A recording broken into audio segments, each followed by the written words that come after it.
வணக்கம் ஃப்ரெண்ட்ஸ், உங்கள் நெய்வேலி தினம் அவேர்னஸ். விலைவாசி ஒரு பக்கம் ஏறிக்கிட்டே இருக்குது. மழை, காற்று, வெள்ளம், புயல்னு ஒரு பக்கம் பேரிடர் வந்து கொண்டே தான் இருக்குது. விவசாயம் ஒரு பக்கம் அழிஞ்சு கொண்டே தான் இருக்கான. தங்க விலை மட்டும் ஏறிக்கிட்டே இருக்குதுங்க. அதே மாதிரி ஒரு விசேஷத்துக்கு, ஒரு சொந்தக்காரங்களுக்கு விசேஷத்துக்கு நம்ம போய் நிற்கிறோம் அப்படின்னா ஃபஸ்ட்டு நம்ம கண்ணு, கழுத்து, காது, மூக்கு இதை தான் அங்கே பார்க்குறாங்க. நகை போட்டுக்கமானு நகை விலை ஒரு கிராமு 11,000 12,000 போயிட்டுருக்கு. 1,00,000 போயிட்டுருக்கு ஒரு பவுன். அப்படி இருக்க கண்டிஷனில் எங்கே இருந்துங்க நாங்கள்லாம் லேடிஸ் எல்லாம் நகை வாங்கி போட்டுக்கிறது? இதுக்கு நடுவில் பெண் பிள்ளைங்களை பெற்று வச்சுருக்கோம் அப்படின்னாக்கா, சரி பெண் பிள்ளைங்களை தான் நம்ம பெற்று வச்சுட்டோமே, இந்த ஆண் பிள்ளைகளுக்கு எங்கேயுமே பெண்ணே கிடைக்கல. ஒரு விசேஷத்துக்கு போகிறோம், எனக்கு 30 வயசுல என் பையனு ஆயிடுச்சு, 40 வயசு ஆக போகுது என் பையனுக்கு, 25 வயசு ஆகுது என் பையனுக்கு, ஆனால் கல்யாணம் கிடைக்கிறதுக்கு பொண்ணு கிடைக்கல அப்படின்னு சொல்கிறீங்களே. 10-20 வருஷமாக நீங்கள் பண்ண தப்புகள் என்ன தெரியுமா? ஒரு சில பெண்கள் பண்ண தப்பு என்ன தெரியுமா? எனக்கு ஆண் குழந்தை தான் பிறக்கணும், பெண் குழந்தைலாம் பிறக்கக்கூடாது அப்படின்னு சொல்லிட்டு கருசிதைவுன்ற பேரில் போய்ட்டு நிறைய பேர் பெண் குழந்தைய பெற்றுக்கவே மாட்டேன்னு உறுதியாக இருந்ததுனால வந்த விளைவு தான் நம்மளுக்கு இப்போ ஆண்களுக்கு பெண் கல்யாணம் பண்ணி கொடுக்கறதுக்கு கிடைக்கல. இதை ஃபஸ்ட்டு உணருங்க. சரி, அப்படி தான் மிச்சம் மீதி இருக்குது அப்படின்னா ஜாதகம், சாஸ்திரம், சம்பிரதாயன்ற பேரில் நிறைய தட்டி கழிச்சிடுறாங்க.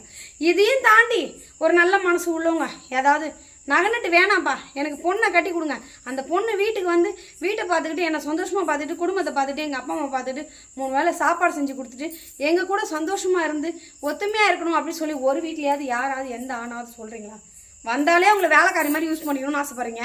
பவுனு போட்டுக்கிட்டு கல்யாணம் பண்ணிக்கிட்டு வரது இல்லாமல், ஜாமான் சட்டி எடுத்து வச்சுட்டு கல்யாணம் பண்ணிட்டு வரது இல்லாமல், ஒரு கல்யாண கடனை ஒரு குடும்பத்தில் வச்சுட்டு வரது இல்லாமல், உங்களுக்கு வேலைக்காரியாக இருந்துக்கிட்டு வீட்டு வேலை செஞ்சுக்கிட்டு, உங்களுக்கு பணிவிட செஞ்சுட்டு, உங்களுக்கு வம்சத்தை பெருக்கி வாரிசு கொடுத்துக்கிட்டு இவ்வளோ விஷயம் பெண்கள் செஞ்சுட்டு வரோம். ஏங்க பெண்களை வேணான்னு நீங்கள் கருத்து பண்ணீங்க?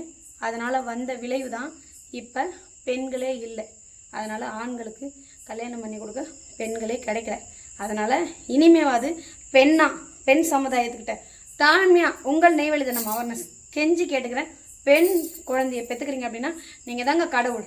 நீங்கள் தாங்க ஒரு அன்பான வரம் வாங்கிய கடவுள்கிட்டே வரம் வாங்கின ஒரு தாயின்னு நான் சொல்லுவேங்க. அதனால் பெண் குழந்தைய சுமக்கிறவங்க எல்லாரும், பெண் குழந்தைய பெற்றுருக்கிற எல்லா தாய்மாரும் வாழ்க்கை வளமுடன் நல்லா இருக்கணும் அப்படின்னு சொல்லிட்டு உங்கள் நெய்வேலி தினம் அவேர்னஸ் நான் எப்பவுமே பிரார்த்தனை பண்ணிக்கிறேன். அதேமாதிரி பெண் பிள்ளையை பெற்றெடுக்கிறீங்க அப்படின்னா கண்டிப்பாக இந்த நாட்டுக்கு நீங்கள் ஒரு செல்வ வளர்த்தியை கொடுக்க போகிறீங்க, அறிவு நிறைந்த பெண் குழந்தையை தரப்போகிறீங்கன்னு அர்த்தம். அந்த தாய்மார்களுக்கு மிக்க நன்றி. பாய். கமெண்ட்டில் மறக்காமல் எல்லாத்தையும் சப்போர்ட் பண்ணுங்கள், கமெண்ட் பண்ணுங்கள், ஷேர் பண்ணுங்கள். பாய்.